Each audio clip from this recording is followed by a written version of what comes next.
Je dis bonsoir à tous ceux qui sont en train d'écouter. Comme ceux qui suivent l'actualité me concernant savent que je reviens tout juste de Brazzaville pour un séminaire atelier du réseau des parlementaires de la sous-région CEMAC sur les écosystèmes forestiers. C'était des travaux en rapport avec le bassin du Congo. Donc, une fois que j'atterris ici, je constate qu'il y a à tout dans l'aéroport et des casses immenses. C'est un paysage, il faut se l'avouer, c'est un paysage un peu apocalyptique. Donc je suis sur les lieux, j'ai préféré m'exprimer sur la question étant sur les lieux. Alors, j'ai rencontré le premier adjoint au préfet du Vouli, qui est sur les lieux, pour qu'il me dise de quoi il est question. Et il m'a donc dit que c'était une opération d'assainissement de la zone portuaire, la zone aéroportuaire. Et je me suis procuré ce document, qui est donc une mise en demeure qui a été signée le 24 juin 2023, donc il y a 2 jours, nous sommes le 26, signé du premier adjoint préfectoral. Je préfère le lire, mise en demeure pour ceux qui... Dans le cadre des travaux d'assainissement des espaces aéroportuaires du Cameroun, tels que définis par l'Organisation de l'aviation civile internationale et en application des instructions du ministre de l'administration territoriale. Objet du message fax du 3 novembre 2020, ça veut dire qu'il y avait déjà eu un message fax qui datait du 3 novembre 2020 demandant aux populations de quitter. Y faisant donc suite et en application des dispositions de l'article 6 du décret du 22 mai 1984 portant modalité d'application des dispositions de la loi du 14 juillet 1980, loi elle-même relative à la répression des atteintes à la propriété foncière et domaniale. J'ai donc l'honneur de vous mettre en demeure et d'avoir à libérer dans un délai de 2 jours à compter de la date de notification de la présente mise en demeure le site par vous occupé, faute de quoi je me verrai dans l'obligation de vous y contraindre à vos frais. Veuillez croire, monsieur, madame, l'assurance de ma parfaite considération. Donc, les casses que nous vivons sont donc une initiative du ministère de l'administration territoriale sur le fondement d'une loi de 1980 qui réprime les atteintes à la propriété foncière et domaniale. En simple, ça veut dire qu'on est en train de casser tous ces gens parce qu'ils occupent le terrain de l'État. C'est ce que ce document veut dire. Que tous ces gens qu'on a cassés ici occupent le terrain de l'État. C'est pour ça qu'on vous réprime. Donc on est en train de vous sanctionner parce que vous avez porté atteinte à la propriété foncière et domaniale de l'État. C'est ce que ça veut dire. Donc rendu sur ces lieux, je me suis donc battu pour comprendre si ce terrain appartenait vraiment à l'État. Parce qu'il faut le reconnaître, l'aéroport est juste en face. Donc on est tenté de penser que c'est effectivement la zone aéroportuaire. Alors, ce monsieur et une autre dame que j'ai eu au téléphone ont promis de me donner des mémos et des documents qui attestent de ce que ce terrain n'est pas le terrain de l'État. Il y a une dame qu'on a cassée, que j'ai eu au téléphone, ça s'est coupé, je crois que son téléphone s'est déchargé puisqu'on me dit qu'elle était ici toute la nuit. J'imagine que c'est une hypothèse. Et pendant qu'on échangeait, parce qu'elle m'a dit qu'elle était en train d'aller laisser ses choses à l'OPOM, elle me dit qu'elle vient de gagner un procès devant le juge administratif, un procès qui a duré 8 ans. Où il y a effectivement un peu plus de 8 ans, elle avait été sommée de déguerpir au motif qu'il y avait une fuite des tuyaux de pétrole, puisque en face là il y a un dépôt pétrolier sous son immeuble. Donc elle a réussi à démontrer au juge que d'abord cette allégation était fausse et qu'il n'y a jamais de tuyaux dans sa maison. Et le juge a ordonné qu'elle soit réintégrée dans sa propriété, dans ses droits. Alors, si ce que cette dame me dit est vrai, sous réserve que j'obtienne ces documents, si le juge a ordonné qu'elle soit réintégrée dans ses droits, ça veut dire qu'elle avait des droits ici. Donc si on est venu la casser maintenant, ça veut dire que ses droits sont violés. Ce cas, ne serait-ce que ce cas, peut déjà attester de ce que il y a au moins une personne ici qui est cassée en violation de ses droits. Mais comme je le dis encore... Et avant lui-même, avant cette dame, il y a eu une première personne qui a été déguerpie. Ça fait environ une dizaine d'années. Qui a également suivi la même démarche et a eu gain de cause. Il a été même comment dire, indemnisé, dédommagé. Parce que derrière cette histoire, honorable, vous voyez, quand on parle du MINAD ou bien de l'État ou bien de cela, c'est une société qui est derrière cette histoire. Quand on parle d'ADC, on parle de... C'est ça, parce qu'ils veulent à tout prix que nous quittions cet espace pour que c'est des personnes plus loties, plus nantis qui le font. Je comprends. Ouais, c'est ça. Quelqu'un m'a soufflé ça quelque part. Parce qu'il semble même que cet espace, c'est un espace qui avait été occupé par les sinistrés du lac Nyos. Dans les années 80. Dans les années 80. Et que ce sont ces gens qui se sont établis ici. Donc voilà. Bon, bref. Ce que moi je voudrais dire, c'est que il y a quelque chose de pernicieux dans ce qui s'est passé ici. J'ai même envie de dire d'inhumain. Inhumain. Parce qu'il faut savoir qu'au Cameroun, il y a une loi portant sur l'urbanisme, qui organise l'urbanisme. Elle date de 2004. Et cette loi a un décret d'application qui date du 23 avril 2008, signé par le Premier ministre. Et ce décret régit donc ce qu'on appelle les opérations de réaménagement urbain.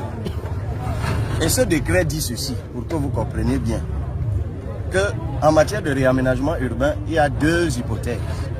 Il y a ce qu'on appelle la restructuration urbaine, il y a ce qu'on appelle la rénovation urbaine. La restructuration, c'est notamment le cas où un terrain urbain a été occupé de façon anarchique par les populations et depuis longtemps. Et l'État décide donc de restructurer cet endroit ou de rénover cet endroit. Tout porte à croire que c'est ce qui est en train d'être fait ici.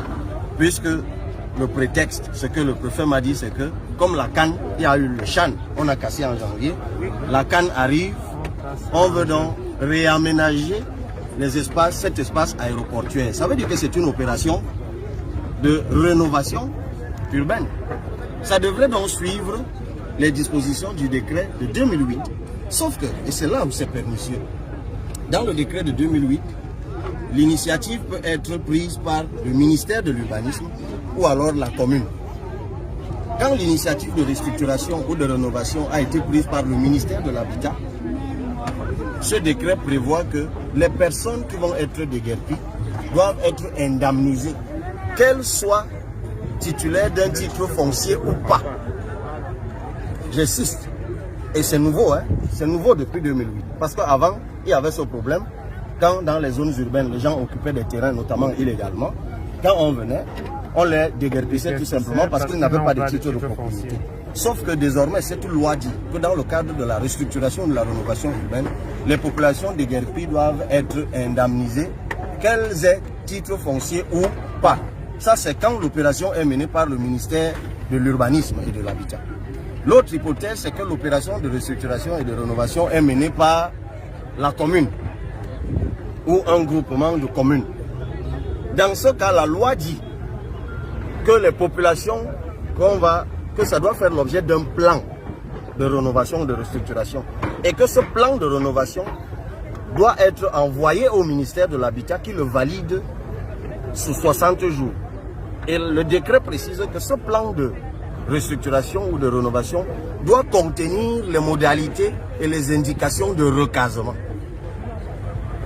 Voilà ce que le décret dit. En fait, ce qui est en train d'être fait ici, et on peut même comprendre, dans une certaine mesure, que parce qu'il y a la canne, l'État veut que les alentours de l'aéroport soient beaux. D'accord, on peut comprendre. Sauf que c'est donc une opération de restructuration ou de rénovation. Et que dans ce cas, soit c'est le MINDU qui le fait, on vous indemnise, que vous ayez le titre foncier ou pas, soit alors c'est la commune qui le fait et on vous recase. Sauf qu'ils ne l'ont pas fait. On fait plutôt porter l'initiative par le MINAD, qui n'a ni obligation de recasement, ni obligation d'indemnisation, qui lui, se fondant sur un texte de 80, a le pouvoir de sanctionner les gens qui occupent illégalement le terrain sans se soucier de ce qu'ils deviennent. C'est pour ça que je trouve que c'est inhumain. C'est même dans une certaine mesure un peu, disons, inhumain. N'employons pas de plus gros mots. C'est plutôt inhumain et pernicieux. Donc, je veux bien que la CAN arrive, mais on pouvait très bien mener cette opération. La CAN ne nous surprend pas. Nous nous sommes battus pour l'avoir. Donc, l'État aurait bien pu trouver un moyen d'indemniser ces populations, ou tout au moins de faire porter ça à la commune et de recaser les gens. Je crois qu'il y a encore des terrains à Douala où l'État peut recaser les gens. Donc, je crois que c'est vers ça qu'il faut aller. Je ne sais pas s'il y a eu un recensement de tous les gens.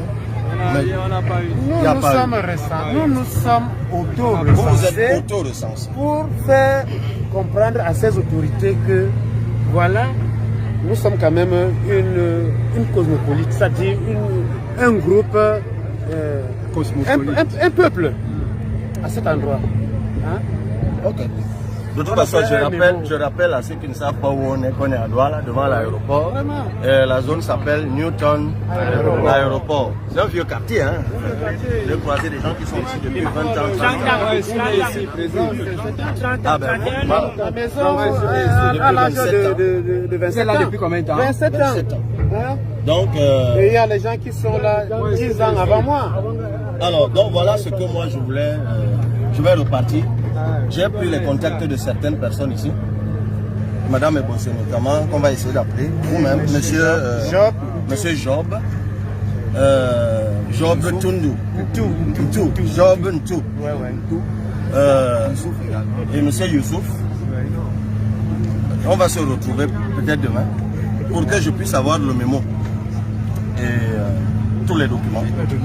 Moi, je pense que si on arrive à la conclusion qu'il y a effectivement des gens qui étaient dans leurs droits et que ces droits ont été violés, on va essayer de vous organiser pour qu'il y ait des actions judiciaires.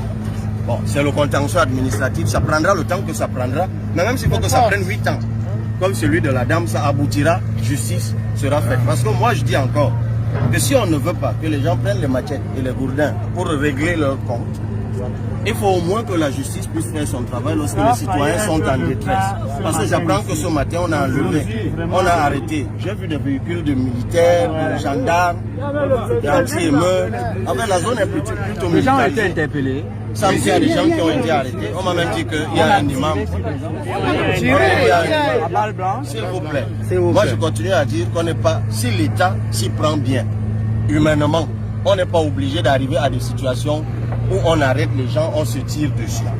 Si ça avait été fait de façon humaine, on peut rattraper, je le pense. Pour ceux dont les droits ont été violés, on va les aider, on va vous aider. Et on va voir ça avec les personnes avec qui on va échanger. Sur les avocats qu'on pourra mettre à votre disposition pour qu'une action judiciaire, ça c'est le contentieux administratif, soit entreprise. Même dans l'hypothèse où vous êtes dans l'illégalité, je le dis encore qu'il y a le décret d'application de 2008. Dans la hiérarchie des normes, certains d'entre vous ne comprennent pas forcément, ce décret n'est pas au-dessus de la loi de 80.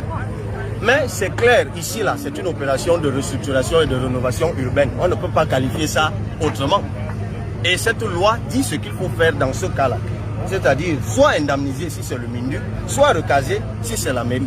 Donc, ça, c'est une chose. L'autre chose, on va aussi engager on va prendre des initiatives, peut-être pas de conciliation, mais des initiatives, disons, politiques, si vous voulez, sociales. C'est-à-dire que je vais écrire au MINAT, lui disant ce que moi, en tant que député, je pense de cette question et comment je pense qu'elle peut être réglée.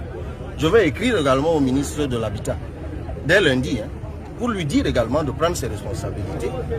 Je vais écrire au Premier ministre pour lui dire que son décret n'est pas appliqué. Et je vais aussi écrire au président de la République, qui tient à ce que sa CAN soit organisée. Et je ne suis pas sûr que de là où il est, il voudrait que des gens qui devraient être en fête, parce qu'ils vont accueillir un événement sportif international, soit plutôt dans la détresse. Finalement, quel est l'intérêt que les gens soient en détresse alors qu'on accueille un événement qui est censé donner la joie? Bon, évidemment, c'est une approche, vous me direz, un peu simpliste de la faire, mais et on se dit mendiant de la paix. Faisons de la mendicité de paix et essayons de régler le problème. J'espère, comme je l'ai dit, je ne suis pas venu ici faire de la politique. C'est pour ça que je ne suis venu ni avec les médias ni rien du tout. Je programmais même de venir demain, mais quand j'ai trouvé, quand j'ai vu ça, je me suis dit, mais pourquoi renvoyer à demain? Autant aller sur les lieux pendant que les casses se déroulent encore. Donc, je vais agir, non pas en tant que président d'un parti politique, mais en tant que député de la nation. C'est aussi mon rôle. Hein. Si les populations sont dans la détresse, d'essayer d'agir avec ceux qui décident pour trouver des solutions. Et j'espère, je ne peux rien garantir. Quand je dis que je vais écrire, bon, le président peut lire, il jette. Tout comme il peut aussi lire et il agit. Et cela vaut aussi pour les autres ministres. Mais pour les actions judiciaires, moi je ne me badine pas avec. Comme la dame là, si la dame là, il est établi qu'elle a son titre foncier, qu'elle est dans ses droits et qu'on l'a cassé, cette dame va être indemnisée. Enfin, elle va être dédommagée, même si ça dure 10 ans. On va essayer d'accompagner autant qu'on pourra. Donc vraiment bon courage à vous. J'ai pris la parole aussi pour... on a fait un direct Facebook pour que ceux qui auront appris et qu'on n'interprète pas. C'est-à-dire, voilà ce que je suis venu faire ici. Je suis venu m'enquérir et on va essayer quelque chose. Donc vraiment bon courage à vous. Hein.